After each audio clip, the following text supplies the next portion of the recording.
प्रधानमंत्री जी, आपने दो चीज़ों का जिक्र किया जिसके बारे में पूछना चाहूँगी। एक तो जब आरबीआई में जब आपने कहा 2014 विजन वगैरह की बात कर रहे थे, तो जब आप कहते हैं कि ट्रेलर है, आपके स्पीचेस में कहते हैं अभी तो ट्रेलर है, मैं बहुत कुछ करने वाला हूँ, तो एक कस्बा होता है जो थोड़ा नर्वस हो जाता है कि करने क्या वाले हैं मोदी जी।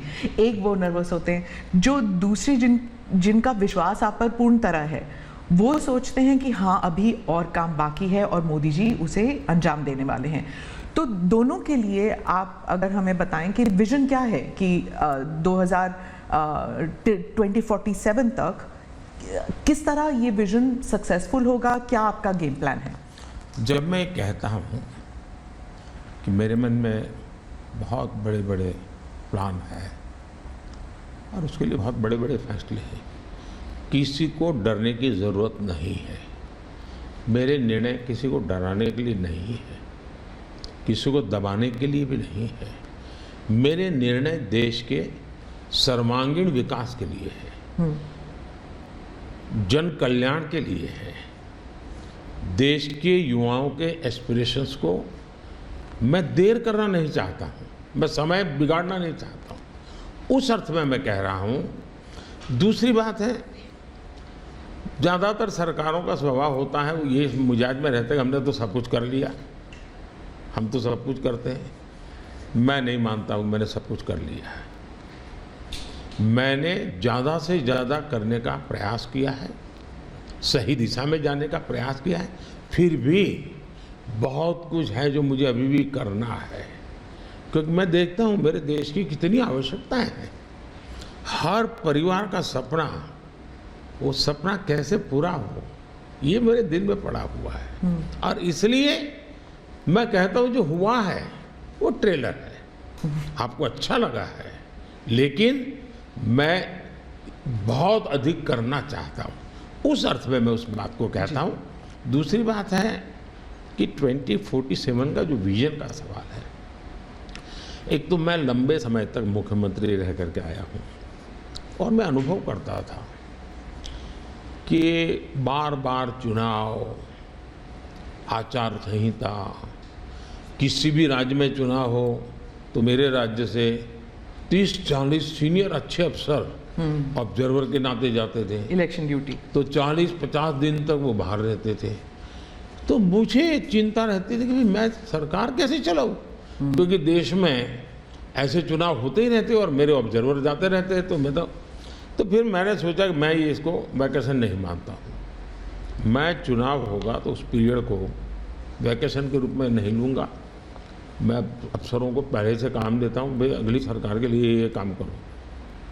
तो मैं उस समय भी 100 दिन का प्लान करता था। हाँ, उसी पे पूछना था मुझे। हाँ। अभी तो चुनाव हो ही रहे हैं, अभी रिजल्ट्स भी नहीं आए और आप 100 दिन का प्लान बना रहे हैं। मैं चुनाव में जाने से पहले शुरू किया हूँ। हाँ। और दरअसल मैंने कैसे किया कि मैं पिछले 2 साल से 2047 को ध्यान में रख के काम करता था, और उसके लिए मैंने देश भर में लोगों के ओपिनियन मांगे, सुझाव मांगे। शायद 15 लाख से अधिक लोगों के मैंने सुझाव दिए हैं कि वो आने वाले 25 साल में हिंदुस्तान को कैसे देखना चाहते हैं। और मैंने सभी यूनिवर्सिटीज़ को कांटेक्ट किया, मैंने अलग अलग एनजीओ को कांटेक्ट किया, संगठनों को, और 15-20 लाख लोग उन्होंने इनपुट दिया। फिर मैंने एआई की मदद ले करके उसको सब्जेक्ट वाइज बनाया, उसका काफ़ी मैंने टेक्नोलॉजी, आर्टिफिशियल इंटेलिजेंस, हाँ, टेक्नोलॉजी का भरपूर उपयोग किया। ओके। मैंने हर विभाग में अफसरों की एक डेडिकेटेड टीम बनाई कि भाई इस पर काम कीजिए, कैसे हो सकता है अगले टर्म के लिए, 25 साल के लिए। 25। और फिर मैंने खुद ने उनके साथ बैठा, प्रेजेंटेशन दिए 2-2, 2.5 घंटे, और मेरा विजन के अनुरूप क्या चीज़ें हैं, कौन सी चीज़ें डुएबल हैं, कौन सी चीज़ें डुएबल नहीं, थोड़ा सा ट्रेलर बता सकते हैं? उसको मैं ऐसा है कि आचार संहिता चल रही है। अच्छा। मैं अभी अगर इन चीज़ों को बताऊंगा तो शायद कोई उसको गलत अर्थ में ले लेगा, तो मैं उसमें फंसना नहीं चाहता हूँ जी। लेकिन इसमें कुछ छुपा हुआ नहीं है, मिल ही जाएगा। दूसरा मैंने कहा कि मैं चाहता हूँ कि ये जो मैं डॉक्यूमेंट बना रहा हूँ, जो मेरा विजन है, जी। लेकिन वो विजन मोदी की बपौती नहीं है, वो 15-20 लाख लोगों के विचारों को उसमें समाहित किया। एक प्रकार से इसकी ओनरशिप देश की है। 15-20 लाख लोग इनपुट देते हैं, मतलब पूरा देश दे रहा है। जी। मैंने क्या किया है कि मैंने उसको अभी डॉक्यूमेंट के रूप में तैयार करवा रहा हूँ। जैसे ही चुनाव प्रक्रिया पूरी हो जाएगी तुरंत वो स्टेट को भेज दिया जाएगा। ओके। मैं चाहूँगा कि स्टेट उस पर काम करे। स्टेट को क्या लगता है, क्या हो सकता है, क्या नहीं। और वो सिर्फ बीजेपी स्टेट्स नहीं है, सभी। नहीं, पूरा देश, ये देश का है, ये भाजपा का नहीं है जी। ओके। ये काम देश का है जी। फिर मैं नीति आयोग की मीटिंग बुलाऊंगा, उसमें इस पर व्यापक चर्चा करूंगा मुख्यमंत्रियों के साथ, और फिर उसमें से एक फाइनल चीज बनेगी। दूसरी तरफ मैंने अफसरों को कहा है कि अभी जो हमारे सामने चित्र बना है, जो कुछ भी इनपुट आए उसका आधार और मैंने अपने इनपुट दिए, उसमें से मुझे 3 हिस्सों में काम करना है। एक, बीजेपी का जो मैनिफेस्टो आएगा उसमें से करणीय काम तुरंत कैसे ले सकते हैं। दूसरा, ये जो 25 साल का हमारा जो एक खाका बना है, जो मेरा अपना विजन है, अभी तो मैं चाहूँगा कि मुझे और भी उसमें क्रिटिकल इनपुट चाहिए मुझे। मैं ऐसा नहीं मानता हूँ कि सब कुछ मुझे ही समझ और मुझे ही दिखता है। कोशिश मैंने भारी की, मैंने काफ़ी समय लगाया है इसमें। उसको मैं 3 हिस्सों में बांटा। एक 25 साल, उसके लाइट में मेरे नेक्स्ट 5 ईयर, और उसके लाइट में मेरे फर्स्ट 100 डेज। तो इस प्रकार से मैंने पूरा डिजाइन बना के अफसरों को काम पे लगा दिया है, क्योंकि मैं 1 मिनट भी गंवाना नहीं चाहता हूँ जी। अब आपको याद होगा 2019 में बहुत कम लोगों को ध्यान रहता है, उस समय भी मैंने 100 दिन का काम दे करके चुनाव के मैदान में गया था, और जब मैं वापस आया आर्टिकल 370 100 दिन में मैंने कर दिया। 3 तलाक से मेरी बहनों को मुक्ति दिला दी, पहले 100 दिन में किया।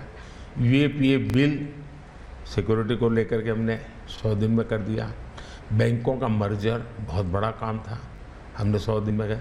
इतना ही नहीं, पशु का टीकाकरण, ये कोविड के टीकाकरण की इतनी चल रहा है, मैं देश में पहली बार करीब 15,000 करोड़ रुपया लगा करके पशुओं के टीकाकरण का बड़ा अभियान चला रहा, और मैंने 19 में पहले 100 दिन में किया था।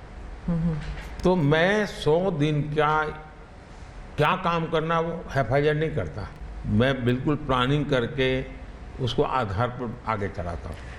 मोदी जी, आपने एक टर्म कॉइन किया है जो बहुत ही लोकप्रिय हो गया है, मोदी की गारंटी। अब चुनाव के वक्त कई लोग कह रहे हैं कि क्या उम्मीदवार जो है वो नॉट इम्पॉर्टेंट है, वोट तो सिर्फ मोदी जी को जा रहा है क्योंकि मोदी जी की गारंटी है। तो इलेक्शन के दौरान ये सब टर्मिनोलॉजी इम्पोर्टेंट होता है। पहली बात है, उम्मीदवार ही नहीं, चुनाव में हर मतदाता इम्पोर्टेंट होता है। चुनाव में बूथ लेवल का कार्यकर्ता भी इम्पोर्टेंट होता है, कैंडिडेट भी उतना ही महत्वपूर्ण होता है। और इसलिए ये कह देना कि और किसी का महत्व नहीं होता है, ये वरना इतना बड़ा चुनाव हो ही नहीं सकता है जी, तो बहुत महत्व होता है। जहाँ तक गारंटी का सवाल है, आज हमारे यहाँ दुर्भाग्य से शब्दों के प्रति जो कमिटमेंट होना चाहिए, वो एक प्रकार से लग रहा है कि ये तो चलते का नाम गाड़ी, कुछ भी बोल दो, कहीं पर भी बोल दो, कोई जिम्मेवारी नहीं। अब आप देखा होगा इन दिनों एक नेताजी के पुराने ढेर सारे वीडियो बाजार में घूम रहे हैं, और उनके एक विचार से दूसरा विचार कितना कॉन्ट्राडिक्टरी है। अब लोग एक साथ देखते हैं, अरे ये आदमी इतना हमें मूर्ख बनाता था, हमारी आंख में धूल झोंकता। अभी मैंने एक नेता का भाषण सुना, उन्होंने कहा एक झटके में मैं गरीबी हटा दूंगा। अब जिनको 5-5, 6-6 दशक देश का राज करने को मिला, वो जब आज कहेंगे कि मैं एक झटके में गरीबी हटा दूंगा, तो देश सोचता है ये क्या बोल रहे हैं। तो मुझे लगता है पॉलिटिकल लीडरशिप की क्वेश्चनेबल होती जा रही है। ऐसे में प्राण जाए और वचन न जाए, ये महान परंपरा से हम निकले हुए लोग हैं। मैं मानता हूँ कि नेताओं ने ओनरशिप लेनी चाहिए। जिम्मेवारी लेनी चाहिए। मैं जो बोल रहा हूँ मतलब मेरी जिम्मेवारी है। ये कोई करेगा, ऐसा करेगा, ऐसे नहीं चलता है। और उसमें से मैंने बल दिया है गारंटी का।